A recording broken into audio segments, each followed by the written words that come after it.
ओम प्रणाम। आपके लिए और आपके सभी शुभचिंतकों के लिए, घर परिवार के सभी लोगों के लिए अनंत प्रार्थनाएं।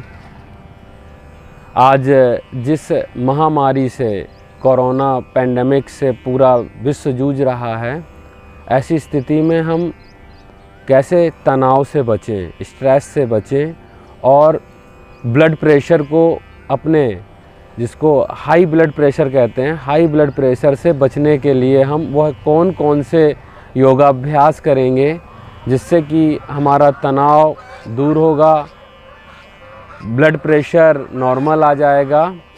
इस वीडियो को हम दो भाग में बनाएंगे। पहले भाग में हम आपको वह प्राणायाम बताएंगे, 5 प्राणायाम। पहला उसमें प्राणायाम है, उसका नाम है चंद्रवेदी प्राणायाम।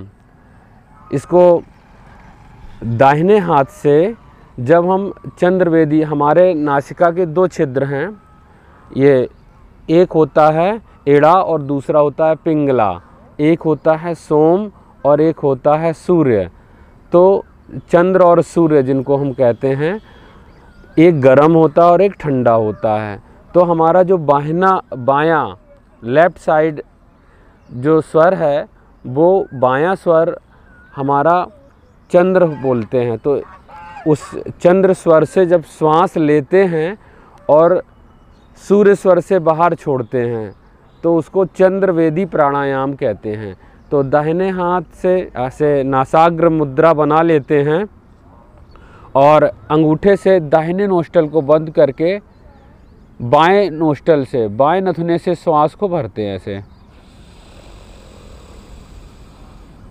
जब श्वास भर जाए तो बाएं नथुने को बंद करके दाहिने से श्वास को छोड़ते हैं और इस क्रिया को फिर से ही बाएं से ही लेना है इसमें।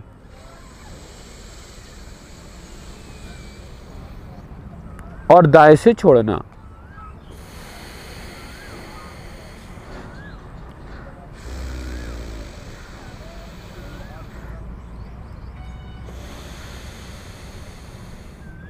इसका अभ्यास अनुलोम विलोम से अलग है, क्योंकि अनुलोम विलोम में अल्टरनेटिव ब्रीथिंग करते हैं।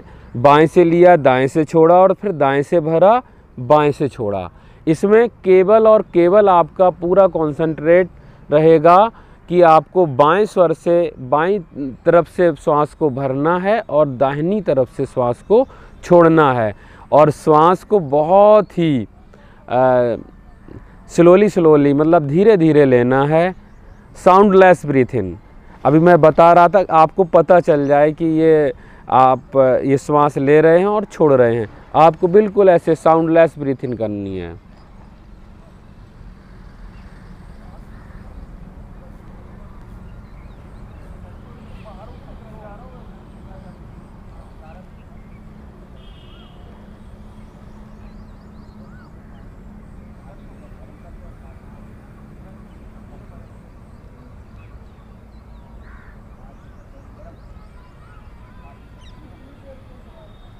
आँख बंद कर करके मानसिक रूप से अपने आज्ञा चक्र पर, दोनों भृकुटियों के बीच में अपने मन को टिकाना है और धीरे धीरे इस अभ्यास को करते जाएंगे।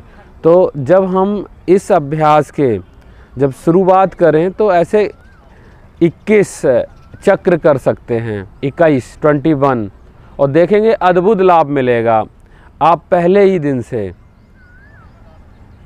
और इसका आप प्रैक्टिकल करके भी, जिनका बीपी बढ़ा हुआ है और उसको केवल ऐसे 21 चक्र ये चंद्रवेदी प्राणायाम करा दो तो तुरंत उसका दोबारा से नॉर्मल रेंज में आ जाएगा। आप उसको नाप करके भी देख सकते हैं।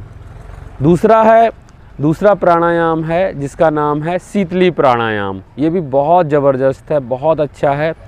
तो शीतली प्राणायाम के लिए ऐसे जीभ को बाहर निकालते हैं, ट्यूब की तरह गोल कर लेते हैं, जीभ को मोड़ लेते हैं ऐसे, और फिर धीरे धीरे करके श्वास को भरना है ऐसे।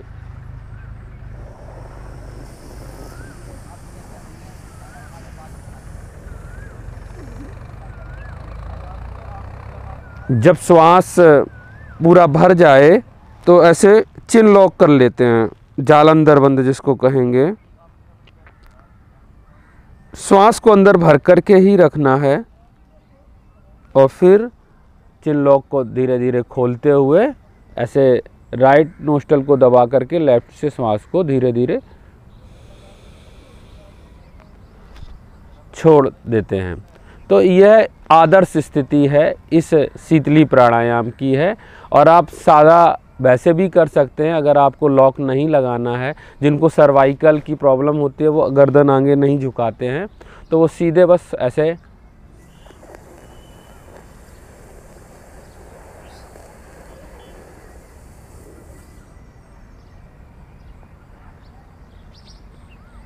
श्वास भर के ऐसे ही श्वास को थोड़ी देर रोका और कोशिश करें ऐसे 20 सेकेंड कम से कम।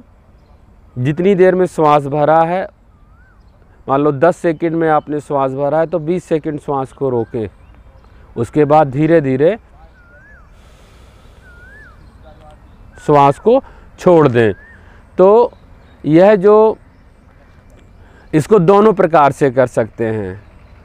इसी प्रकार से अब हमारा तीसरा प्राणायाम है जिसका नाम है शीतकारी प्राणायाम। दांत को मिलाते हैं, जीभ को दांतों के पास में थोड़ा दूर पे रखते हैं और फिर सी करते हुए श्वास को ऐसे भरते हैं।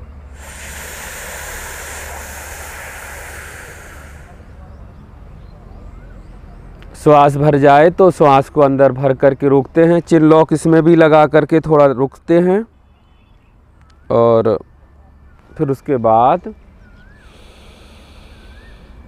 श्वास को छोड़ देते हैं। तो ये दोनों प्राणायाम आप चिन लॉक लगा करके भी कर सकते हैं, जालंधर बंद के साथ में भी, और नहीं तो सामान्य रूप से सीधे बस श्वास को भरना ऐसे।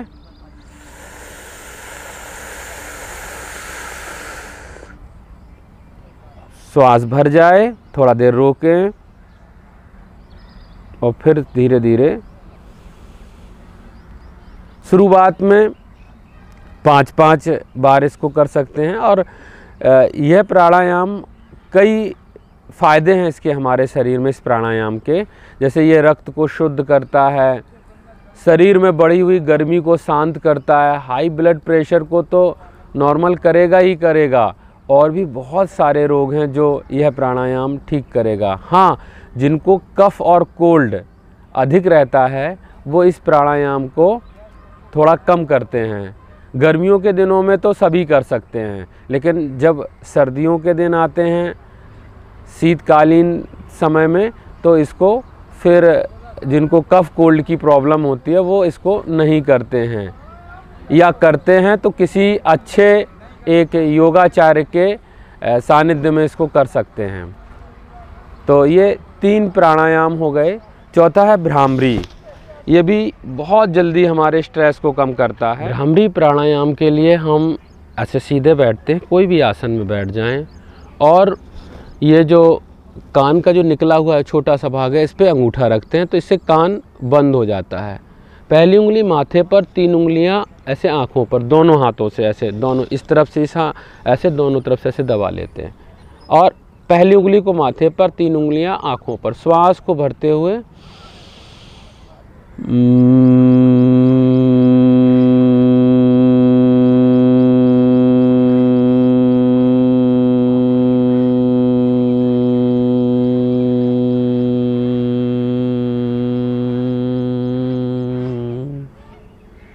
तो ये रहा भ्रामरी प्राणायाम। ध्यान रखिएगा, इसमें उंगलियों को आँखों पर रखना है, उसको दबाना नहीं है।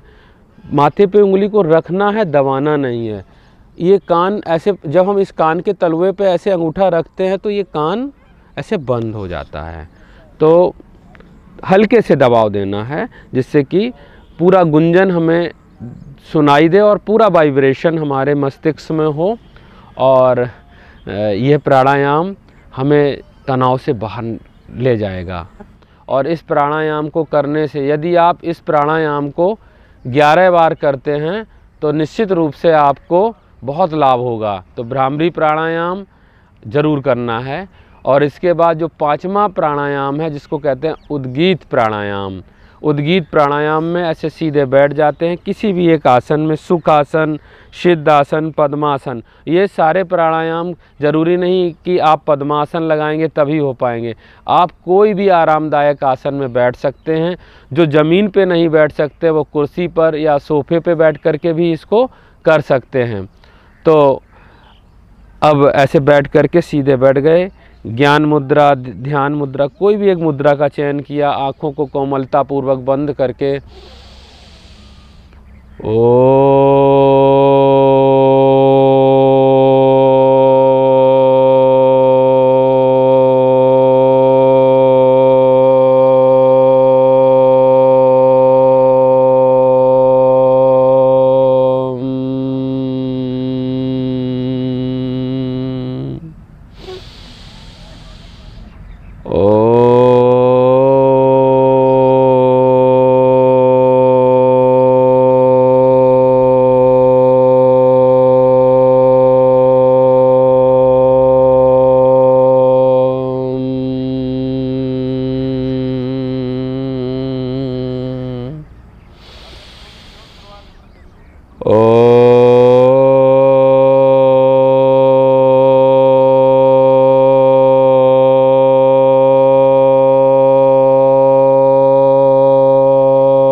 ऐसे 3 बार से लेकर के 5 बार, 11 बार, 21 बार इस प्राणायाम को हम करते हैं।